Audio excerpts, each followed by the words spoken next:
O Senhor esteja convosco. Proclamação do Evangelho de Jesus Cristo segundo João. Naquele tempo, disse Jesus a seus discípulos: deixo-vos a paz, a minha paz vos dou, mas não a dou como o mundo. Não se perturbe, nem se intimide o vosso coração. Ouvistes o que eu vos disse: vou, mas voltarei a vós. Se me amasseis, ficaríeis alegres, porque vou para o Pai, pois o Pai é maior do que eu. Disse-vos isso agora, antes que aconteça, para que quando acontecer, vós acrediteis. Já não falarei muito convosco, pois o chefe deste mundo vem.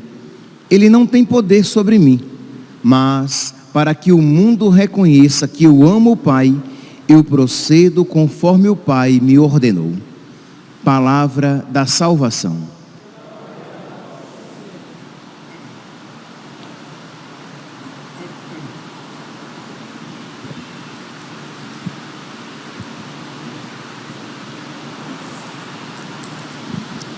Caríssimos irmãos e irmãs, no Evangelho de hoje, Jesus diz: deixo-vos a paz, a minha paz eu vos dou.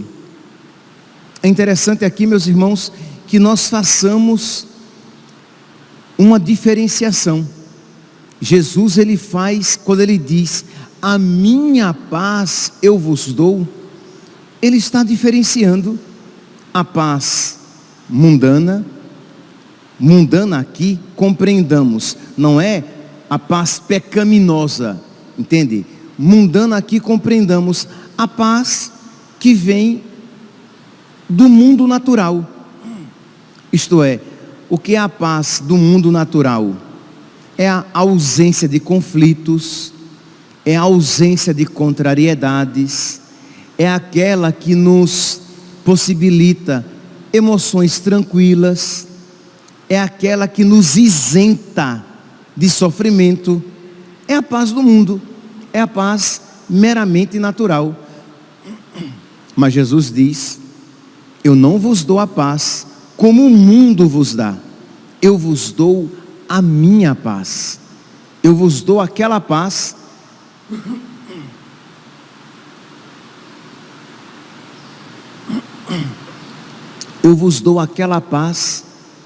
que eu vos dei quando ressuscitado, que disse: a paz esteja convosco, e soprou sobre eles o Espírito Santo.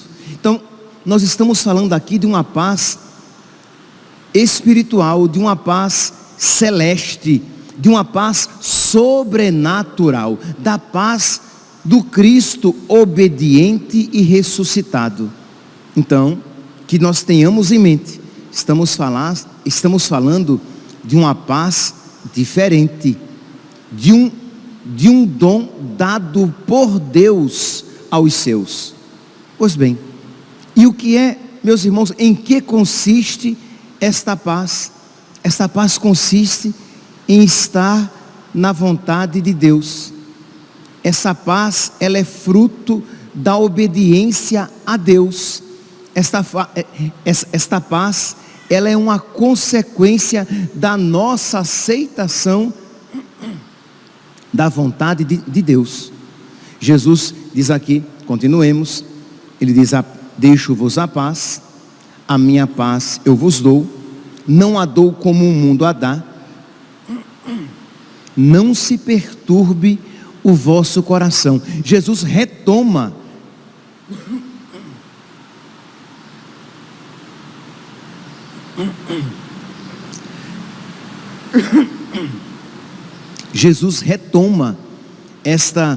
este ponto: não se perturbe o vosso coração. Eu vou, mas eu voltarei a vós. Jesus está falando aqui a respeito de quê? Nós estamos em João, capítulo 14. Jesus está falando da sua morte. Ele vai, isto é, ele vai morrer. Daqui a poucas horas, Jesus vai ser preso. Quer dizer, daqui a poucas horas, eles vão ver Jesus suando sangue. Daqui a poucas horas, eles verão Jesus Cristo preso e flagelado. Daqui a poucas horas, eles verão Cristo crucificado e morto. Então, isso de alguma maneira vai perturbar o coração deles. Então ele diz: não se perturbe o vosso coração. Versículo 19: e eu vos digo isto agora, antes que aconteça, para que quando acontecer, vós acrediteis. É interessante, meus irmãos, este cuidado de nosso Senhor, para que os apóstolos não se escandalizem com o sofrimento, para que os apóstolos não percam a fé, quando o sofrimento bater na porta da existência deles. Jesus diz aqui, em João capítulo 14, versículo 29, e Jesus já disse isso lá em João capítulo 13, versículo 19. Jesus já disse, isto é, ele adverte quando ele fala assim: olha, um de vós vai me trair. Aquele a quem eu der o pão me levantará o calcanhar. E eu vos digo isso antes que aconteça, para que quando acontecer, vós acrediteis que eu sou. Percebe? Jesus já havia advertido, Jesus adverte novamente. Jesus avisa que Pedro vai traí-lo, ou melhor, que Pedro vai negá-lo. E tudo isso para quê? Para que eles não percam a paz. Porque qual é a paz do mundo? A paz do mundo é a ausência de contrariedade, é a ausência de perturbação, é a ausência de sofrimento. E eles vão experimentar a contrariedade, o sofrimento, a perturbação. Então a paz meramente natural eles vão perder. Mas eu vos dou a minha paz, isto é, eu estou na obediência à vontade do Pai, e eu quero que vocês estejam também na obediência à vontade do Pai. Vejam aqui o que é que Jesus vai dizer no finalzinho. Ele diz que ele não falará mais com eles, que o chefe deste mundo virá, isto é, que haverá uma aparente vitória do chefe do mundo, o diabo, do príncipe deste mundo. Mas Jesus diz: ele não tem poder sobre mim, eu estou apenas na vontade do Pai. Faz parte da vontade do Pai que isto aconteça. Mas para que o mundo reconheça que eu amo o Pai, eu procedo conforme o Pai me ordenou. Então, meus irmãos, nós vemos aqui que Jesus, ele aceita a vontade do Pai, ele aceita amorosamente a vontade do Pai, e nisto consiste a sua paz e a paz que ele nos dá. O que é que isso, meus irmãos, nos ensina? De que nós precisamos estar na paz de Deus. Nós precisamos estar na vontade de Deus. Sabe, quando você peca, quando você sai da vontade de Deus, aquela perturbação que você experimenta, aquela inquietação interior, aquela tristeza, porque você percebeu que você entristeceu o coração de Deus, que você está vivendo fora da vontade de Deus. E aqui entendamos, por entristecer Deus e por estar fora da vontade de Deus, eu não me refiro simplesmente, apenas e tão somente quando você comete um pecado, mas às vezes quando você sai da vontade de Deus, porque você percebe que a vontade de Deus é esta e você quer aquela. Aquela que você quer não é má, mas não é para você. Aquela que você quer não é pecaminosa, mas não é a vontade de Deus para você. E isso já é o suficiente para que o seu coração se inquiete. Sabe quando você fica recalcitrando contra o aguilhão, quando você fica lutando para não aceitar algo doloroso na sua vida? Sei lá, aqui vou dar exemplos fáceis aqui, fáceis de identificar, não fáceis de viver, tá? Quando você fica lutando, não aceitando a cruz, que é o seu marido, que é a sua esposa, que são os seus filhos, isto é, a vida familiar, às vezes se torna pesada, e você quer fugir daquele sofrimento, e você não encontra paz.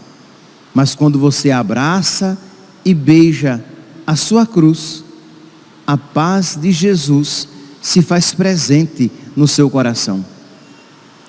Eu, por esses dias, atendia a uma pessoa a quem eu tinha perguntado se ela tomava anticoncepcional.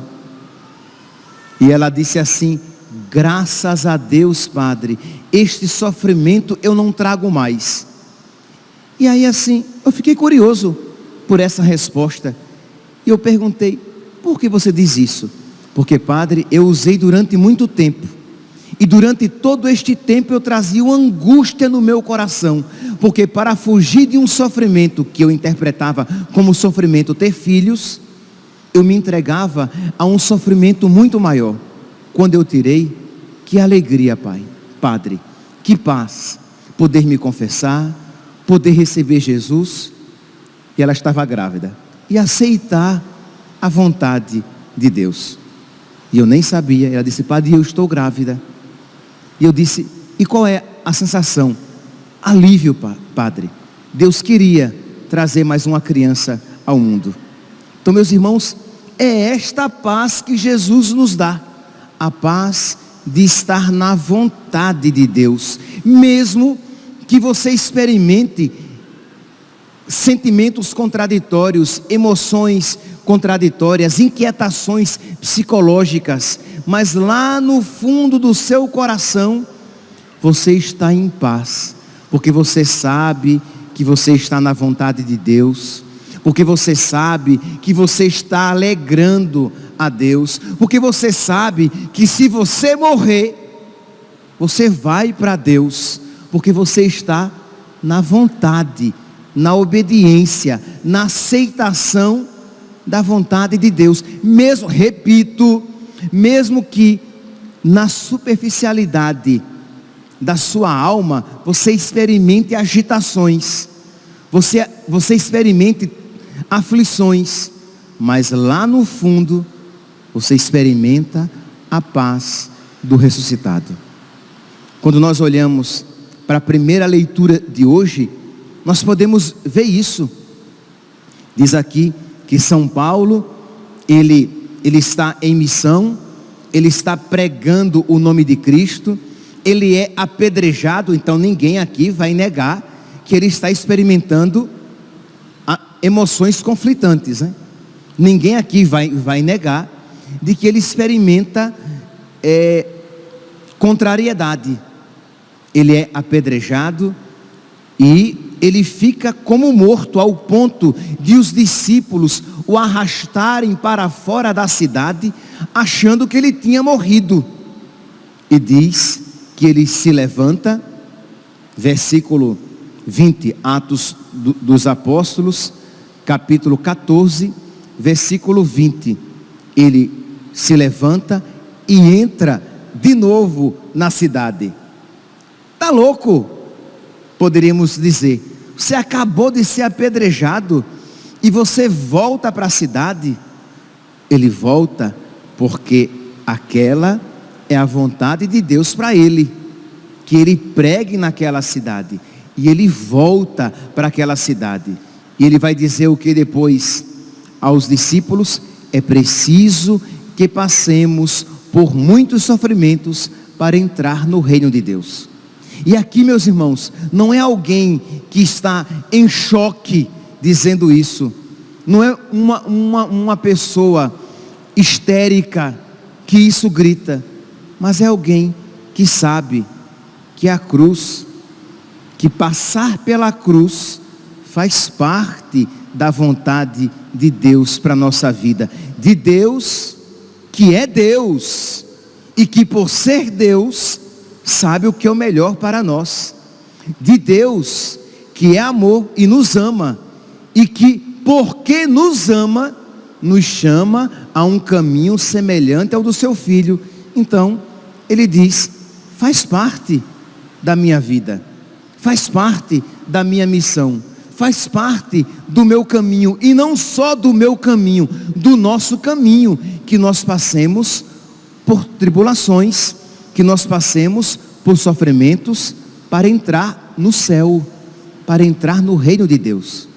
Muitas vezes, e acredito, meus santos, que muitos aqui vão se ver nessa afirmação, muitas vezes nós sofremos por não aceitar o sofrimento. Isto é, nós sofremos muito mais por não aceitarmos o sofrimento na nossa vida. Nós sofremos porque não queremos sofrer, e aí sofremos mais ainda. Mas quando nós abraçamos a nossa cruz, nós iremos sofrer, mas a paz de Jesus, sofredor e ressuscitado, toca o nosso coração e nos capacita a sofrer com fruto, a viver com fruto o sofrimento que fará parte da nossa vida. Quem quiser me seguir, renuncie a si mesmo, tome o seu sofrimento e me siga. Tome a sua cruz e me siga. Então nós vemos aqui São Paulo nessa tranquilidade, nessa paz do ressuscitado no seu coração. Ele está sofrendo, ele está passando por contrariedades, mas ele experimenta a paz de Deus no seu coração, que é fruto da graça a qual ele entrega os discípulos. Quando ele diz aqui no versículo 29, ele vai dizer, entregues à graça de Deus, eles realizam o trabalho para o qual eles foram designados, entregues à graça de Deus. E se nós pegarmos, meus santos, a Sagrada Escritura, nós iremos ver várias passagens em que os apóstolos falam isso, isto é, desta realidade de uma paz que Deus confere a nós quando abraçamos a vontade de Deus. Se nós quisermos aqui uma palavrinha para essa homilia de hoje, nós podemos dizer o quê? Aceitação da vontade de Deus, eis o nome da nossa paz. Aceitar a vontade de Deus, amar a vontade de Deus, estar na vontade de Deus, é o nome da nossa paz, porque foi o nome da paz de Jesus, que aceitou a vontade de Deus na sua vida. Aceitou quando Judas o traía, aceitou a vontade de Deus, e por isso já antecipava dizendo, quando Pedro o negava, aceitou a vontade de Deus quando via que iria partir e que depois retornaria, porque aceitou a vontade de Deus que o príncipe deste mundo tivesse algum poder sobre ele, porque naquilo consistia a vontade do Pai, e ele aceitava amorosamente. Meus irmãos, isso não pode ser apenas no sentido mais rasteiro que essa palavra possa significar. Isso aqui não é um estudo bíblico. Entendam aqui, por estudo bíblico, o que é que eu quero dizer? Algo que você aprende apenas intelectualmente. Não, isso aqui é um estudo bíblico no sentido mais profundo que esta palavra possa representar. Isto é, você precisa fincar Você precisa plantar no seu coração esta realidade e pedir a Deus que os mesmos sentimentos de Cristo estejam na sua alma. Que assim como Jesus viveu o sofrimento na sua vida, nós, fortificados pela graça de Jesus, vivamos na nossa vida da mesma maneira. E é por isso e para isso que ele diz: eu vos dou a minha paz. Em 2 Coríntios, capítulo 12, versículo 10, São Paulo vai dizer: eis porque sinto alegria. Alegria, meus irmãos, é a consequência da paz. Alegria é filha da paz. Uma pessoa inquieta, ela não está alegre, ela está ansiosa. Uma pessoa que está em paz, a alegria brota. A felicidade é a consequência de um coração que está em paz. Então São Paulo diz assim: eis, versículo 10, eis porque sinto alegria. Nós poderíamos dizer: eis porque sinto paz nas fraquezas, nas afrontas, nas necessidades, nas perseguições, em tudo que sofro por amor a Cristo. Percebe que nada disso lhe tira a paz, que nada disso lhe tira a alegria, porque ele sabe que ele está na vontade de Cristo, que tudo isso ele sofre por causa de Cristo, da mesma maneira que tudo aquilo Cristo sofria por causa do Pai, por estar na vontade do Pai.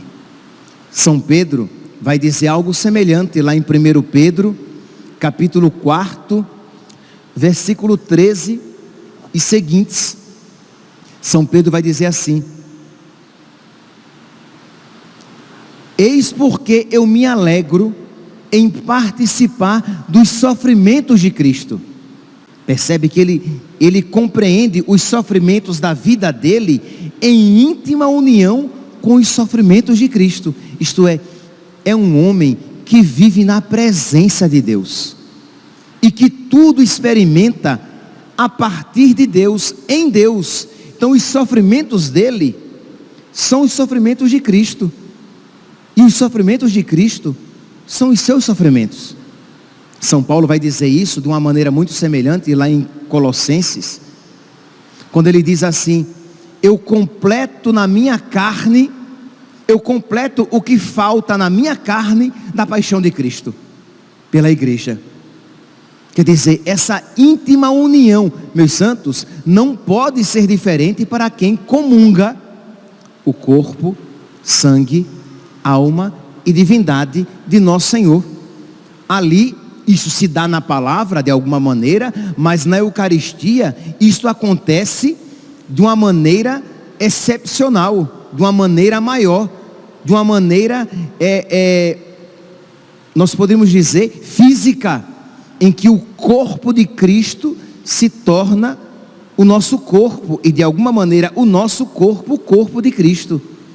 Ali eu sou do meu amado e o meu amado é meu. A vida de Cristo é a minha. A vontade de Cristo deve ser a minha. Os sonhos de Cristo devem ser os meus, porque eu faço comunhão com o meu amado. Então São Pedro vai dizer aqui que ele faz comunhão com os sofrimentos de Cristo. Querer fazer comunhão só com a glória de Cristo é fácil, né? Querer fazer comunhão só com o poder de Cristo é fácil. Mas fazer comunhão com as dores de Cristo, com a cruz de Cristo. Então São Pedro vai dizer: eis porque eu me alegro em ser participante dos sofrimentos de Cristo, para que eu possa me alegrar e exultar no dia em que Ele manifestar a sua glória.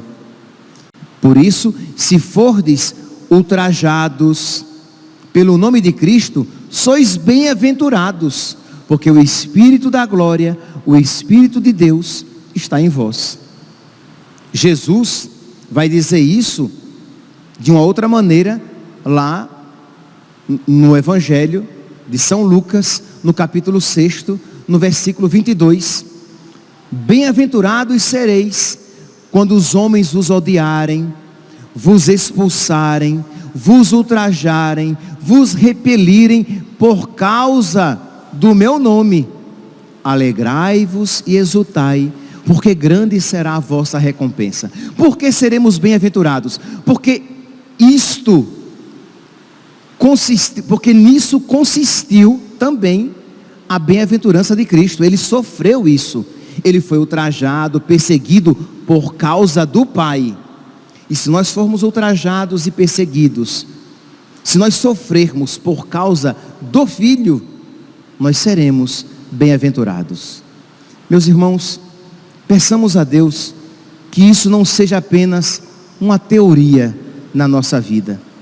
Peçamos a Deus aqui, ao fazer comunhão com a palavra, peçamos a Deus que essa palavra, ela se entranhe na nossa alma, ela fique entranhada, ela fique nas nossas entranhas, de modo que nós vivamos esta palavra, que nós queiramos viver, que nós queiramos esta paz e praticá-la no nosso dia a dia.